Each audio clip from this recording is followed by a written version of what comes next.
என் பேர் கோல்டன் சரவணன். திருப்பூன்ற பகுதியில் அன்பு தலைவர் ரஜினிகாந்த் நற்பணி மன்றத்தில் 40 வருஷமாக இருந்து செயல்படுறேன். இந்த பகுதியோட செயலாளராகவும் இருக்கேன். தலைவருடைய திரைப்படம் வரும்போது மண் சோறு சாப்பிட்றது, வேலு வச்சு ஏற்றி கொண்டு போகிறது, அகல் குத்துவது, பறவைக்காவடி எடுக்கிறது, இந்த மாதிரி திரைப்படம் வெற்றி பெறதுக்கு நாங்கள் அதை செய்வோம். பொதுமக்களுக்காக சரணாப்பைய தூர்வாரி இருக்கோம். அந்த இன்னைக்கு கிரிவல பாதையில் சிமெண்ட் ரோடு இருக்குன்னா அது நாங்கள் உழுவும் போராட்டம் பண்ணோம் 1999.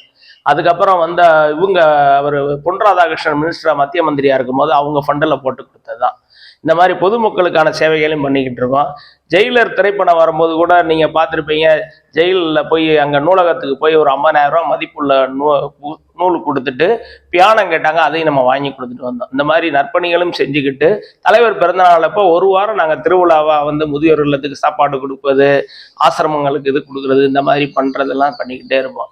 இது எனக்கு கிட்டத்தட்ட நான் சின்ன வயசுல இருந்தே எனக்கு மனசுல ரொம்ப ஆழமா உண்ண இது இந்த வீடு இப்போ இன்னைக்கு ரஜினி பவன் இருக்குது அப்படின்னா ஒரு 35 வருஷத்துக்கு முன்னாடி நாங்கள் வாடகை வீட்டில் குடியிருந்தோம். அப்போ தலைவர் போஸ்ட், சினிமா திரைப்படங்கள் விளம்பரம் வர்ற போஸ்ட்டுகளை எடுத்து ஒட்டுவேன். அதை கிழிச்சிட்டாரு ஹவுஸ் ஓனர்.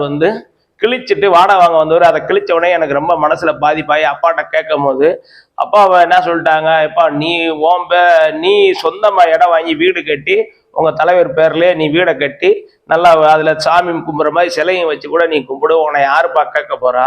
உன் வீட்டுல நீ பண்ணும்போது நீ யாரும் உன்னை கேட்க மாட்டாங்க. அதனால 35 வருஷ கனவு இப்ப நிறைவேறி இருக்கு.